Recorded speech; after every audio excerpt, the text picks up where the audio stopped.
Ashley, are we good to go? Yes, we are. Great.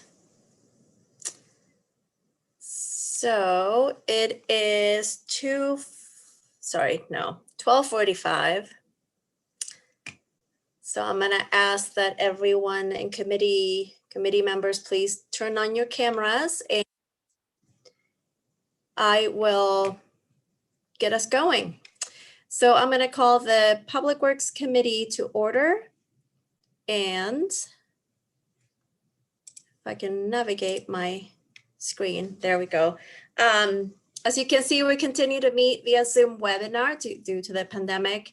And if you're joining us today via this Zoom webinar and would like to provide public comment on any item on the agenda or any comment in general, you can use the raise and lower hand feature to raise and lower your hand, and I will call on you to provide comment. If you are participating by phone, you can raise and lower your hand by pressing *9 and *6 to mute and unmute yourself.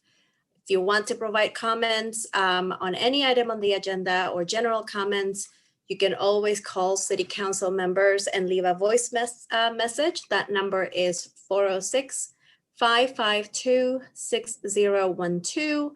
And you can always email all council members with your comments or concerns at council@ci.mt.us. And with that, Ashley, if we could take roll call, please. Anderson? Becerra? Present. Contos? Here. Harp? Hess? Present. Jones? Present. Merritt? Present. Ramos? Cheryl? Vasika? Present. Von Lossberg? Here. West? Here. And Anderson. Present. Okay, thank you. Thank you. Okay, I'm gonna quickly check to see if we have any members of the public. I see Ray Ayton is here. Ray, if you would like to provide comment on any Public Works agenda item or in general, this would be a good time to do that.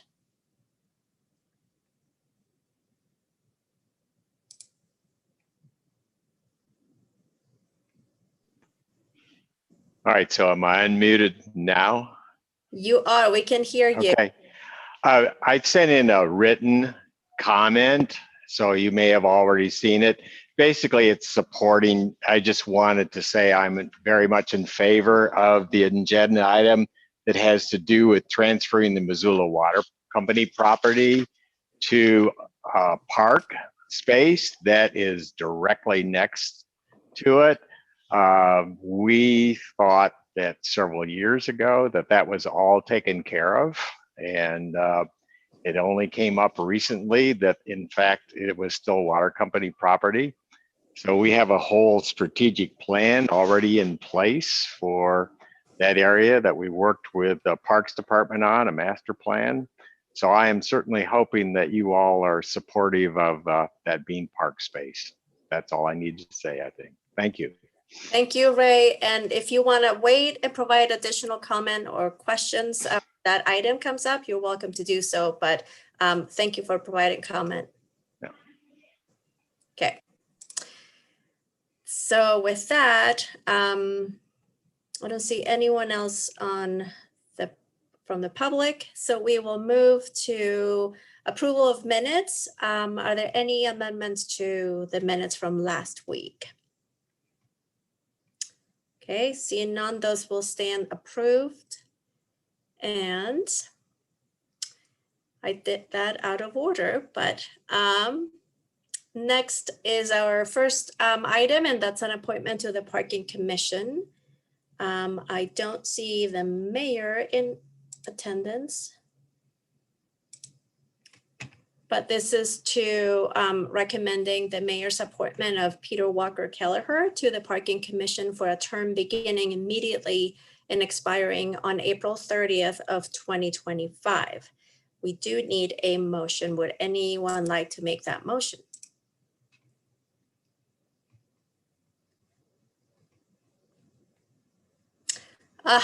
Let's see.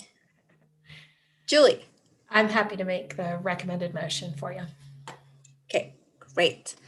Any comments or questions from council about this appointment? Okay.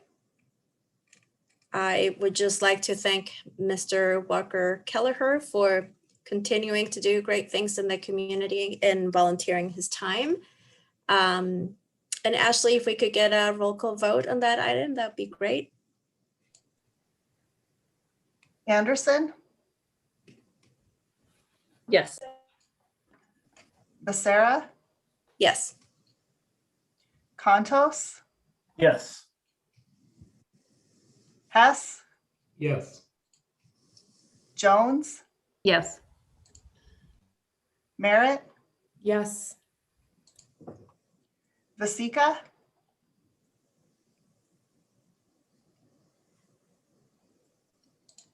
Von Lossberg, Yes. West. Yes. Okay, and that is 8 yeses. Thank you. Did we mark Ms. Vasika's absent? Yes, I did. Okay, great. Thank you. And thank you again, Mr. Walker Kelleher. Next, we have purchase agreement with Ennis Flint Incorporated for High Built Paint, and Chad Pancake is here to present. Go ahead, Chad. Hi there, can everybody hear me? Yep. Great. So this is just simply a routine maintenance paint used for line striping, long lines, messages, crosswalks, curb paint, all the above. This is through Sourcewell, which is a cooperative purchasing agreement contract for a high build paint, 4,000 gallons at $9.65 a gallon for a total of $38,600. That's the delivered price. And this comes out of Road District 1 money. And just need an approval on that purchase for the year. Great. Thank you. You bet. Any questions for Chad from council? We do need a motion if we want to see those yellow lines looking yellow. Gwen. I would be happy to make the motion. Okay, thank you. And okay, I think Heidi was gonna do the same thing. Okay, thank you. From the public, if Ray has a question about paint, this is the time to do it, or a comment. See no hands up. We will have a roll call vote, please, Ashley. Anderson. Yes. Becerra, Yes. Contos, Yes. Hess, Yes. Jones, Yes. Merritt, Yes. Vasika, Yes. Von Lossberg, Yes. West, Yes. and that is 9 yeses. Great, so that passes. Thank you, Chad, and that will be on our consent agenda, as will the previous item, the appointment to the Parking Commission. I forgot to mention that. Thank you, everybody. Thanks. Our next item is award street maintenance and construction material contracts, and Katie Emery will be filling in for Brian Hansel. Hello, so I am Katie Emery. I'm the Admin Services Manager for Public Works and Mobility. I am asking that the City Council award bids to the lowest bidders for construction and maintenance materials to be used during the annual street maintenance and construction work We've got 7 different types of materials. I don't know if you'll want to do those all at once or individually. I'll leave that up to you all, but these construction materials are essential for most street maintenance and construction related activities, including sand for snow operations, chips and emulsified asphalt for chip sealing, asphalt for paving, construction and pothole patching, and drain aggregates for storm sewer maintenance. The city got several different bids, as you can see in Exhibit A, and the city did follow the procurement guidelines. Great. Thanks, Katie. Are there any questions or would anyone like to make the motion for this item? Brian? I will make the recommended motion, and if I could quickly, Katie, maybe something to pass along to Brian. I recall at some points in previous years, Brian showed us really informative graphs of the change in cost of materials over time. And I don't recall the last time. We might have done that as part of the last budget season. I don't recall, but if it's possible, I would just like to make a request. If it proves to be something super difficult, I'm happy to just chat with him about it. But if it's relatively easy to update that information so that we have sort of the historical context of change in cost of materials, I think council would find that interesting. Absolutely, I'll let that Brian know. Thanks. Yeah, we'll ask him to do that. I think you're right that comes to us right before budget, maybe. So, okay, and we have a motion. You did make the motion, correct? Great, thank you. And I will spare you the pain of all of them, so all at once. Okay, any public comment on that motion? Okay, don't see a hand up. So I will just say that I think Brian always does a really good job at getting us the most with the least amount of funds. And this is absolutely something that we need in order to have our system working the way it should. So I'll be happy to support that motion. Ashley, if we could get a roll call vote, please. Anderson, Yes. Becerra, Yes. Contos, Yes. Hess, Yes. Jones, Yes. Merritt, Yes. Vasika, Yes. Von Lossberg, Yes. West. Yes. And that's 9 yeses, no nos. Thank you. Great. So that too passes and it will be on our consent agenda. Thanks, Katie. Yep, thank you all. And next we have a purchase of 8 Dodge Chargers for the police department, and Scott Caldwell is here to present. Hello, Scott Caldwell, Fleet Maintenance Department with the Fleet Maintenance Division. So I'd recommend, or I move that the council and this committee approve the purchase of 8 2021 Dodge Chargers from Yellowstone County Motors in Livingston, Montana for the purchase price of $34,895 each, for a total of $279,160. This is a cooperative purchase with the state of Montana, line item P1.2 and line 1. These purchases are to replace 7 other, or obviously 8 Dodge Chargers, but 7 of these Chargers are just on the CIP replacement list. One of these is to replace one that was totaled a year and a half ago. So one of these is actually going to be paid for through insurance, not ours, somebody else's insurance, but still have to get the approval to purchase it. Again, 7 of these are approved on the CIP. The other one is actually just being a replacement for insurance. As you can see, the budgeted amount on these was $60,000, which is a little bit high, but we didn't know if we were going to actually be able to purchase Dodge Chargers again this year because Dodge completely refitted or retooled their line to go with V6s rather than V8s in their Chargers. So last year we had to go with Ford Explorers because we couldn't buy Chargers, and that's why the budget price is higher than what you can. It seems pretty high for a cost of $34,895 a piece. So that's why you see that discrepancy there. Some of those funds that are left over will be used to put lights, sirens, decaling, that kind of thing. But the remainder of that will just stay in general fund. Great. Thank you, Scott. Are there any questions from council members? John? Yes, you said these are 8 Dodge Chargers, police fitted. Is that with a V8? V6. V6? Because they stopped making the V8, is that correct?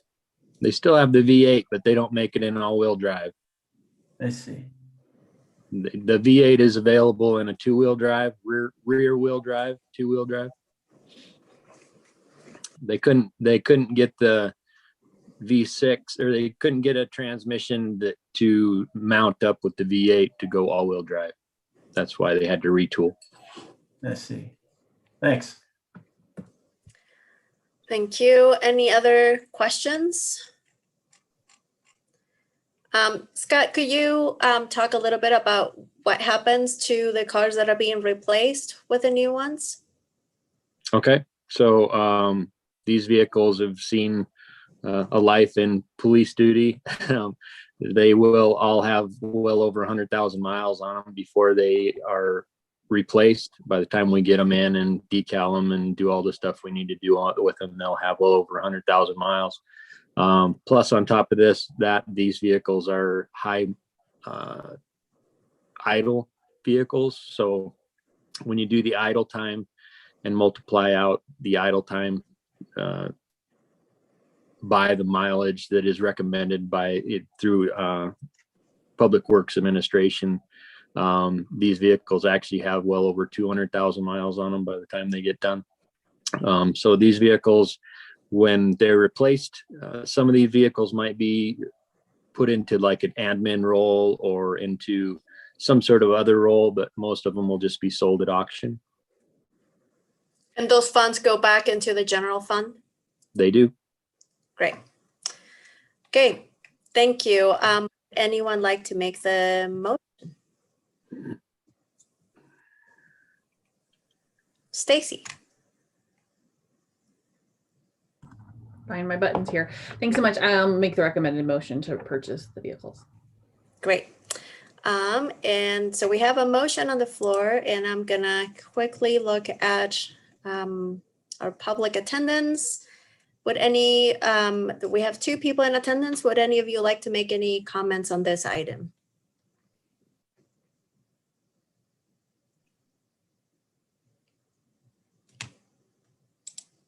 Okay, I'm not seeing any hands up.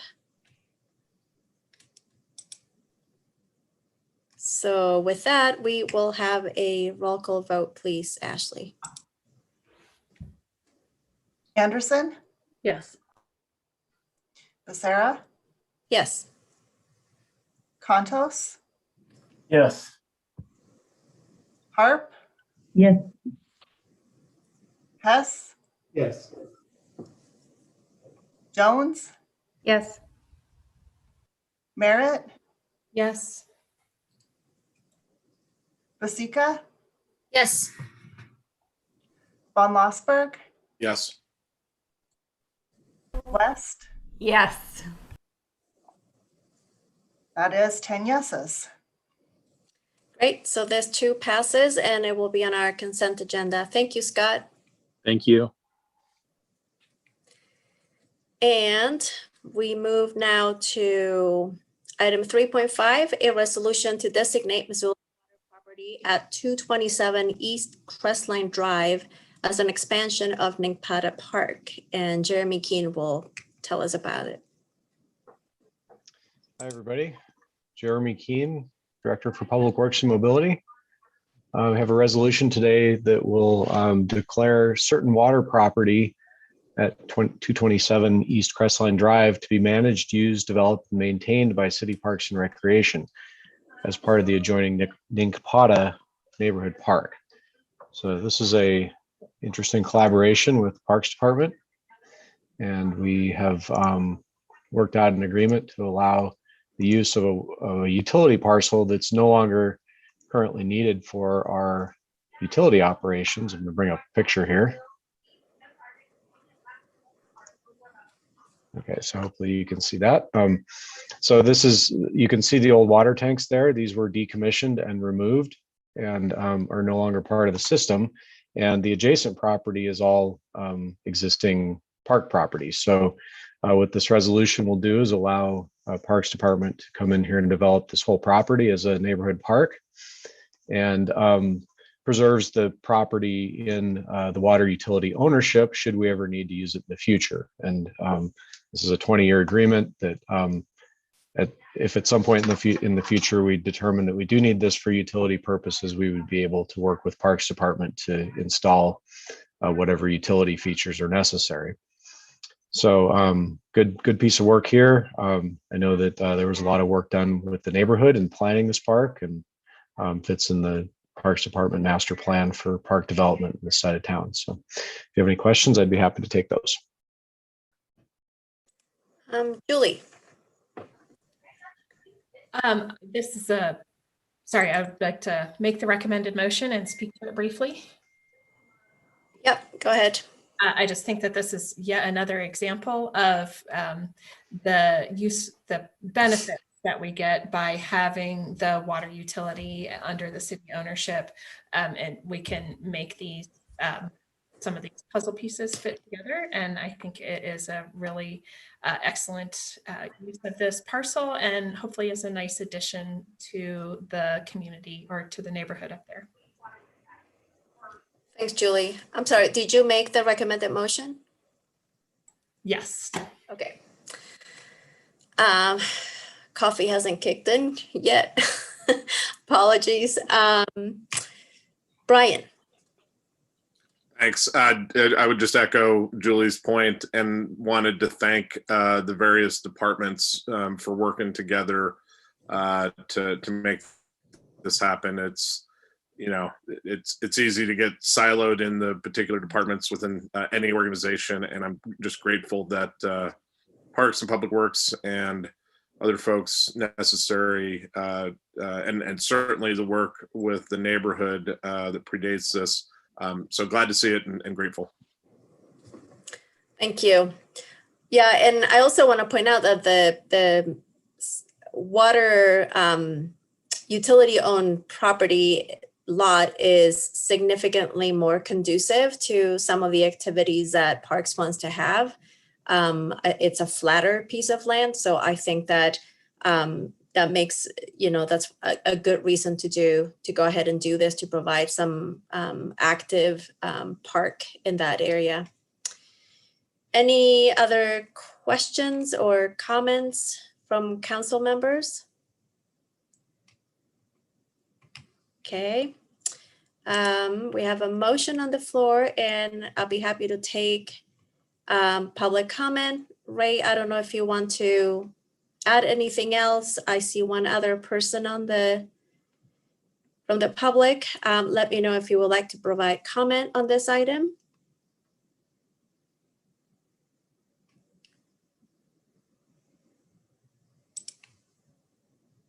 Go ahead, Ray, if you can unmute. Sure. And it's very short. It's thank you. You've covered all I think are the really important pieces of this, particularly the fact that this will be the first park in our neighborhood that will actually be flat and can actually be used actively. So bravo to you all. Thank you very much. That's it. Okay. Thank you, Ray. Seeing no other public comment, We will take a roll call vote, please. Anderson, Yes. Becerra, Yes. Contos, Yes. Harp, Yes. Hess, Yes. Jones, Yes. Merritt, Yes. Vasika, Yes.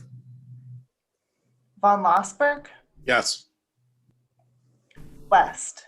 Yes. That is 10 yeses. Great. Thank you. And that too will go on our consent agenda. Thanks, Jeremy. Thank you all.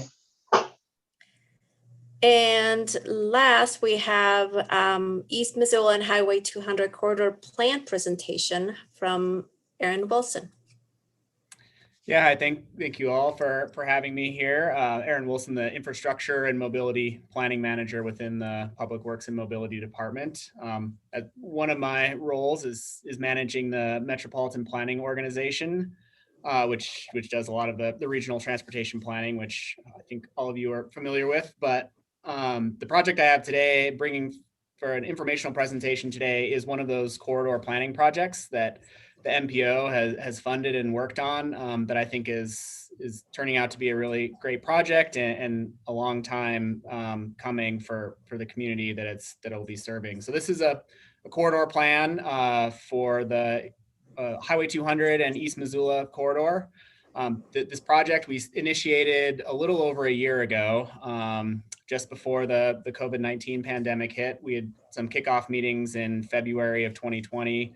We've been doing a lot of work over the last year or so with our consultants, WGM. And at this point, we have a final draft plan that is going through the adoption process. And I thought it would be good for this committee to see what we're bringing forward to our policy coordinating committee next week for adoption. And then at some point, it would come back to City Council for adoption as well. It is a sort of cross-jurisdictional project, so this extends beyond just city limits. So it's a city overlaps city and county jurisdictions. So let me share my screen if I can, and I'll walk through. I just have a presentation to kind of walk through what the primary recommendations are in this plan, and what we're bringing forward for adoption. So kind of give a summary, and then we can have time for any questions or comments or any feedback from this committee. So as I mentioned, this is a corridor study. So we're trying to get a full multimodal transportation infrastructure planned. It's a conceptual design. It's not really ready for construction yet, but this is one more step in the process that gets us ready to get those infrastructure dollars or get it funded at some point in the future. So as I mentioned, that it extends through the East Missoula Highway 200 corridor. The ultimate extents are starting at Van Buren Street, so just on the edge of downtown, extending through East Broadway, through East Missoula, and then continuing along Old Highway 200 past the Marshall Grade out to just about Bonner. So the extent of the project ends right where some existing shared use path from Bonner ends at Tamarack Street. And when we started this project, we broke it up into a number of different components. So we wanted to have continuous transportation facilities through the whole corridor, but there are some very different characteristics as you travel out this way, through East Broadway and the city portion of this project, through East Missoula, which is more of a community, kind of almost like a Main Street environment, and then transitioning into more of a rural feel as you get out through the Marshall Canyon and towards Bonner. And so when we were working on the designs for this, we wanted to have those continuous facilities, but we wanted them to match the context of the surrounding communities and land use and what that roadway would be serving. So the three sections, as I walk through this presentation, we'll talk about each one of those three sort of unique areas and how we're proposing to integrate transportation improvements. And throughout this, there are a number of things we looked at. One, again, we wanted this to be a multimodal project, so serving all the modes. We wanted to increase safety to this corridor. There have been a number of safety studies that we tried to integrate into our design. to address those safety concerns.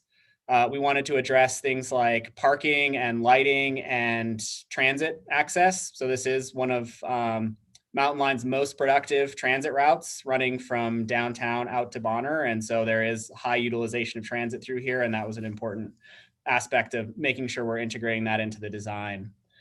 And then safe crossings is another piece that it is a old Highway 200, but there is growing need to create a street that people can get across, particularly in the East Missoula section. That has become, as sort of more of a Main Street feel, people need to get across and along that street. So crossings were another important aspect.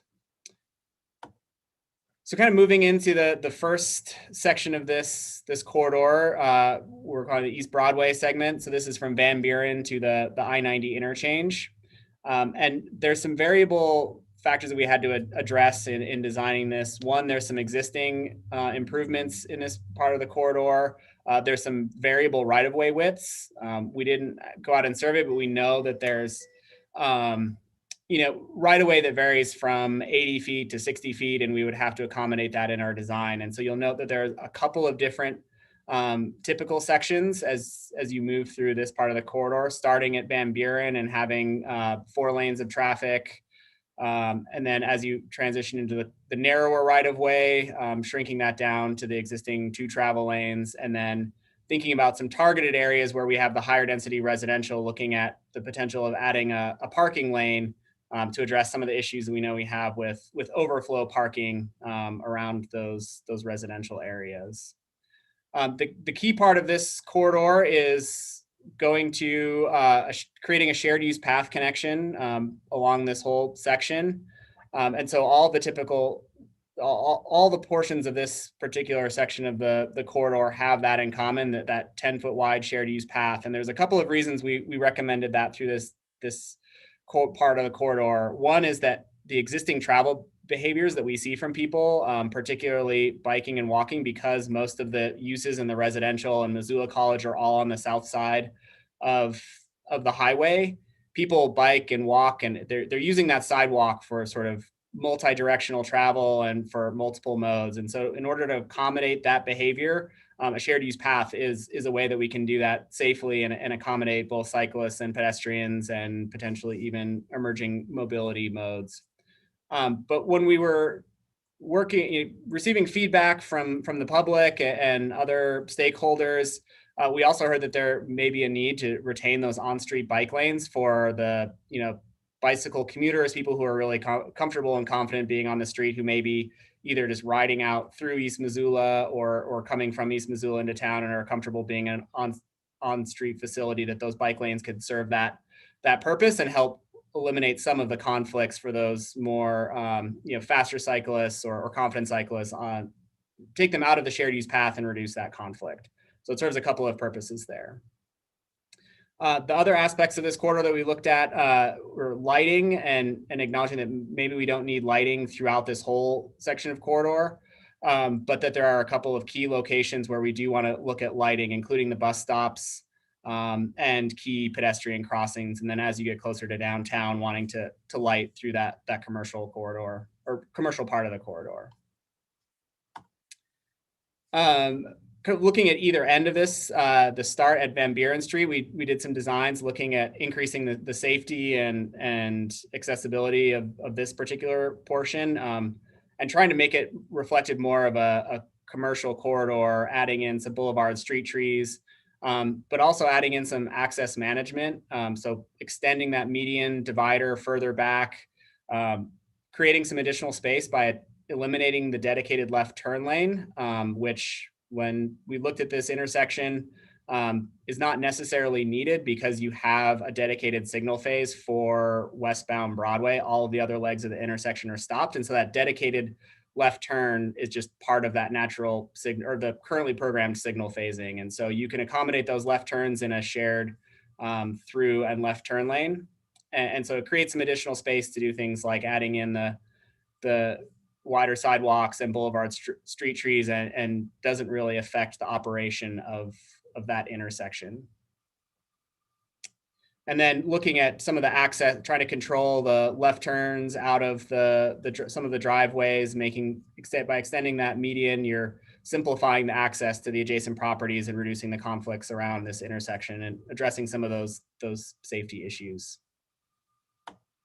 Then on the other end, we have sort of one of the, I think, what I would think of as a linchpin to this project, which is addressing the existing railroad bridge, which is a pinch point on this corridor that is really, it's one of the more challenging aspects that we had to deal with. And we looked at a lot of different opportunities to get through and around and increase the multimodal access through that location. We looked at trying to do an at-grade crossing, bringing a trail or something up over the railroad. We looked at doing tunnels, sort of a multimodal tunnel. And there were issues with all of those. We worked with MRL to identify what would work for them. And just in those conversations, really the solution that accommodates increasing accessibility through here would be widening that, replacing that existing railroad bridge, widening it, allowing for providing bike, ped, and safer vehicle traffic through here.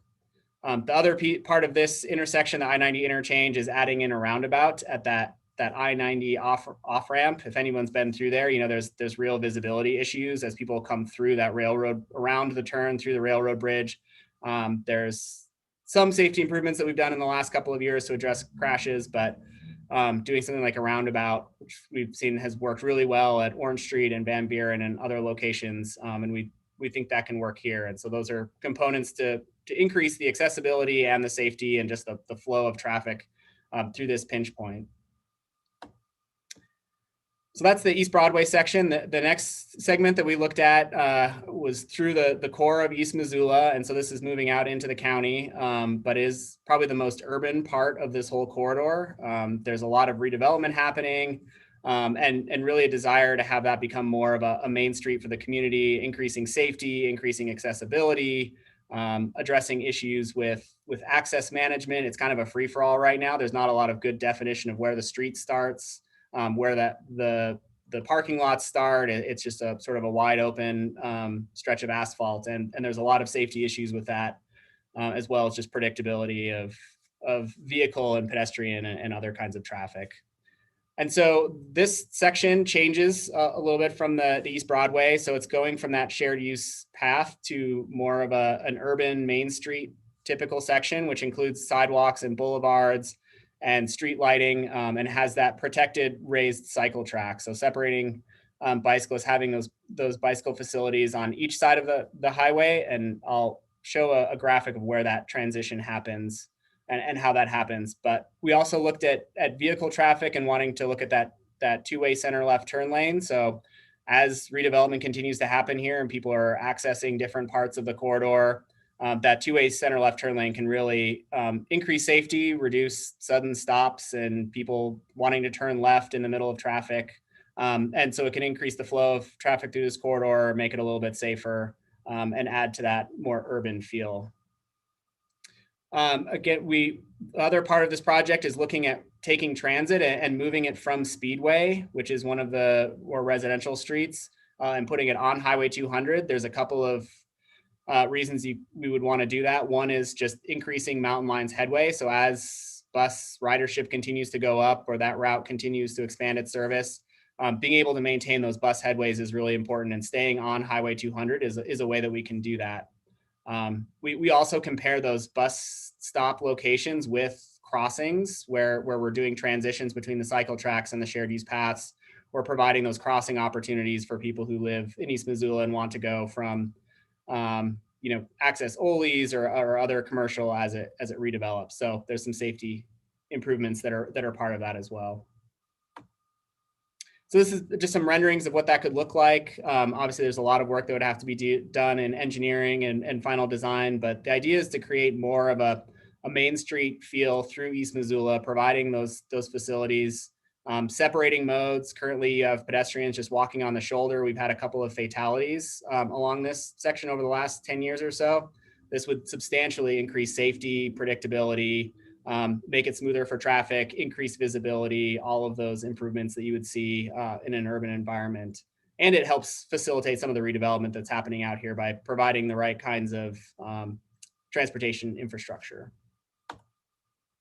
So as I mentioned, access management is a key part of this. So as you're going through East Missoula, by adding in the curb, gutter, sidewalks, all of this infrastructure, you're better defining where the roadways are, where you have side streets coming off, where parking lot accesses are. So a good example is through that around Ole's, where currently it's just wide open. There's really no definition of where streets start or end, and it's a real safety concern and issue. And this establishes where those side streets are and where they can be accessed. And so that will really help with traffic control in East Missoula.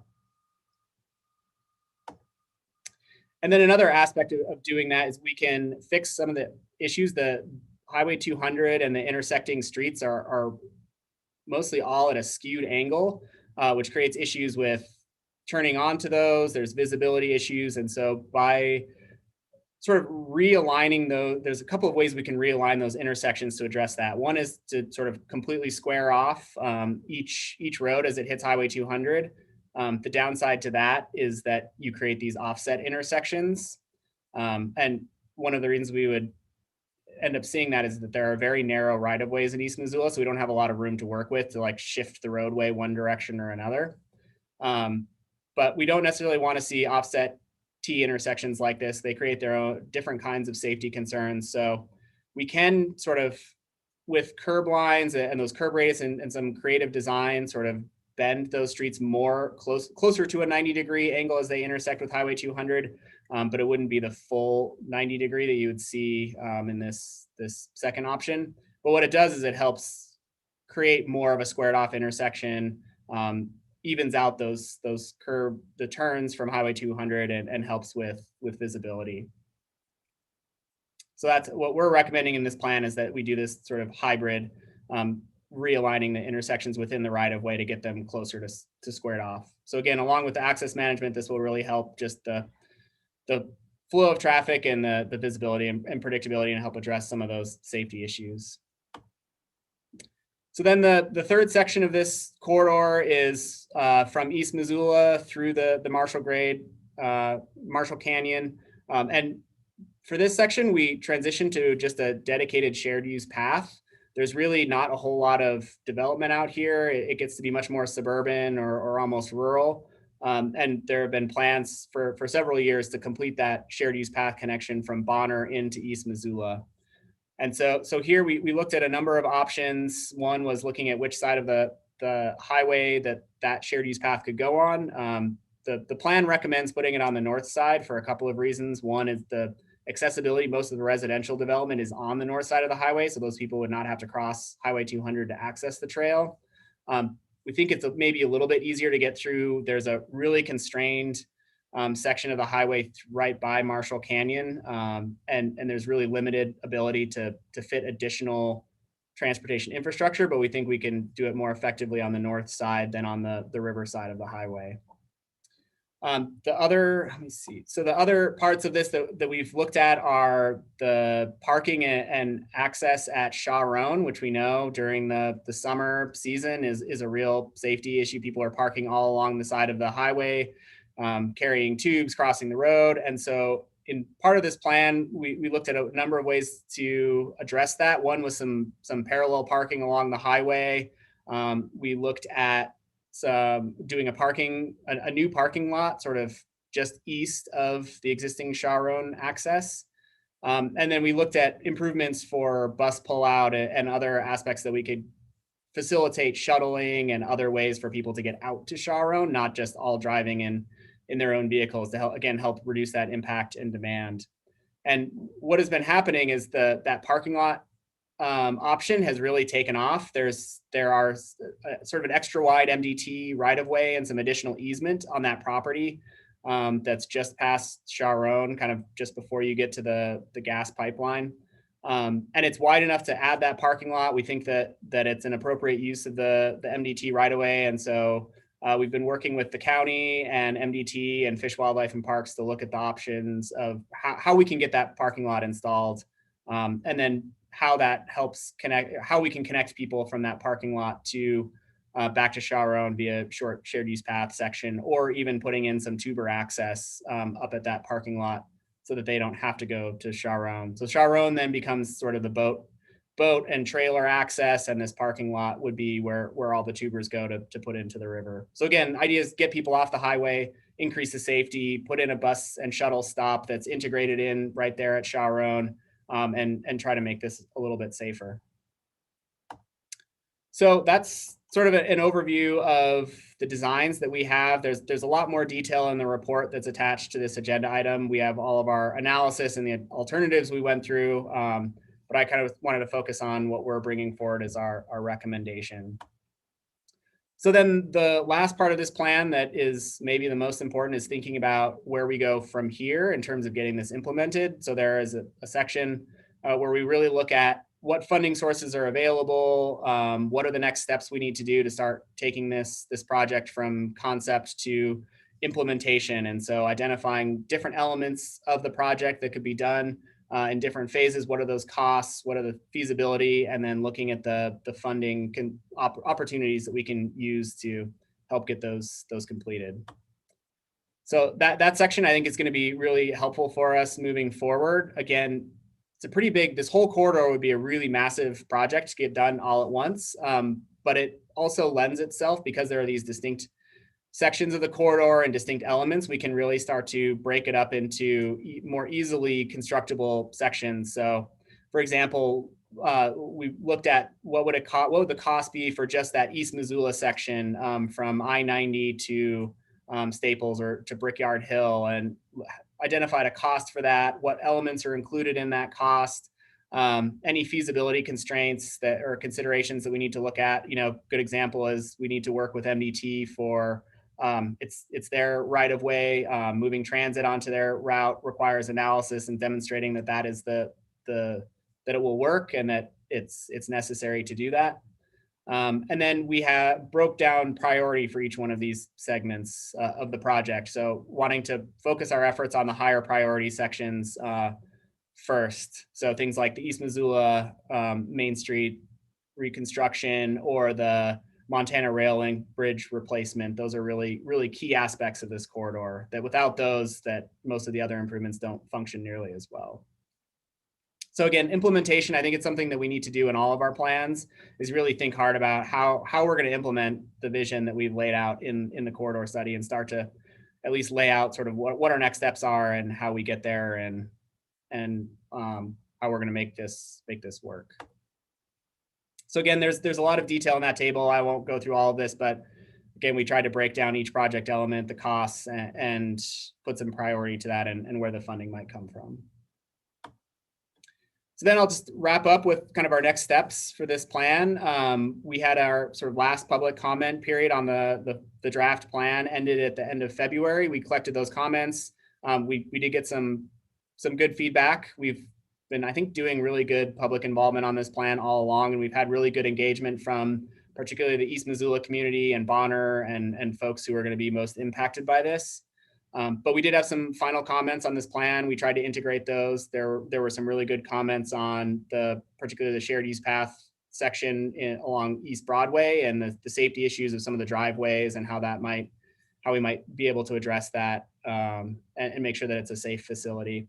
So we integrated those comments over the last couple of weeks, and we've been taking it through the Mpo committees for adoption. So our Transportation Policy Coordinating Committee will be adopting hopefully next Tuesday, and then we'll work on getting city and county adoption in April or May, and then work on funding. I think it puts us in a really good spot that we've been talking a lot lately about potential federal infrastructure investments and having these kinds of plans in place and continuing to move them along to the next step so that we're ready for that federal funding that often comes with very short turnaround and really interested in funding shovel ready projects. And so this gets this corridor kind of one step closer to being shovel ready, and we can start looking at identifying those funding sources and trying to get something constructed. So that's all I have on the presentation. If there are any questions, I can bring it back up if there's comments or thoughts. But yeah, this is where we're at, and hoping to get this plan wrapped up and start working on implementation. Thanks, Aaron. I see a couple hands up. Brian and then Heather. Thanks a lot, Aaron. I remember some of those conversations, specifically over in the commissioner's building with Commissioner Strohmeyer and the mayor and others. So I'm really, it's impressive to see all of the work that's been done since those discussions, and especially, I'll admit, around that railroad underpass area there specifically. And that's just one portion of it. So thank you. And I appreciate you mentioned the public involvement, and I just wanted to confirm that this has been through the East Missoula community. I'm blanking on community council.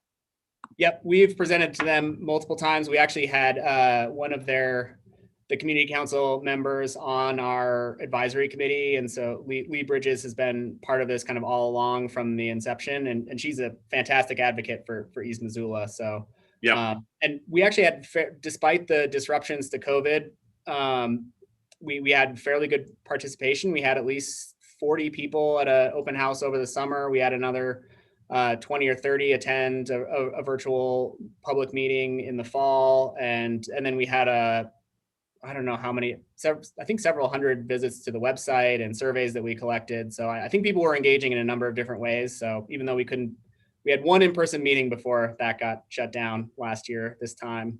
But we did have continued and good sustained engagement for this project. It's great to hear. Thank you. Yeah.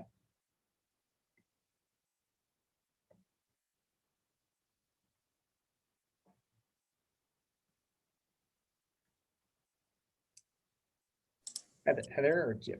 I was muted, sorry. Heather, go ahead. Thanks. I was waiting my turn, but ever patiently. Aaron, thanks again for this presentation. I got to sit in on at least one, maybe two of those East Missoula Community Council meetings, and I just want to commend you for the work you did, and really kind of helping to ease some of the fears and the safety concerns that people have had for a long period of time in this corridor. One of the questions I had asked you in one of those meetings, and I'm not sure if you now are able to address it, but at the intersection of East Broadway and Van Buren, going eastward from there, the speed limit goes from 30 up to 35 immediately. And that just makes no sense to me as a layperson, because you have a lot of people trying to cross the road. Were you able to talk to MDT and find out if it was possible to reduce speeds in that at least a short distance?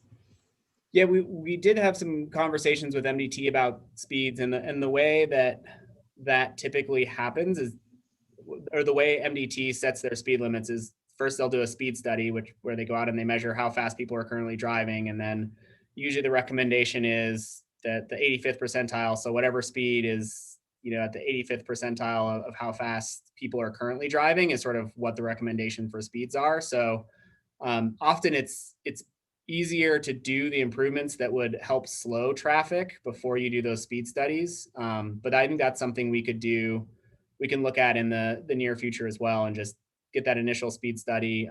But it might be helpful to wait until we've done some improvements and help slow speeds before we do the speed study. Because if people are driving 40 or 50 miles an hour through there, the recommendation is going to be the speed limit should be 40, 45 miles an hour. So it's often helpful to do something that helps slow speeds and calm traffic before you do a speed study like that.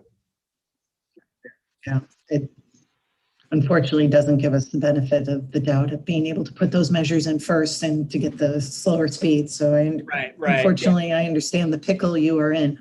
Yeah, but that's something we can look at, and I think we can continue to look at speeds through there. And I know there have been some other speed-related adjustments. So the 45-mile-an-hour used to continue, I think, through the I-90 interchange, and a number of years ago that was moved sort of on the city side of that interchange. So the 35 started before you go under the railroad, and so I think there are some opportunities to look at that and address it earlier on.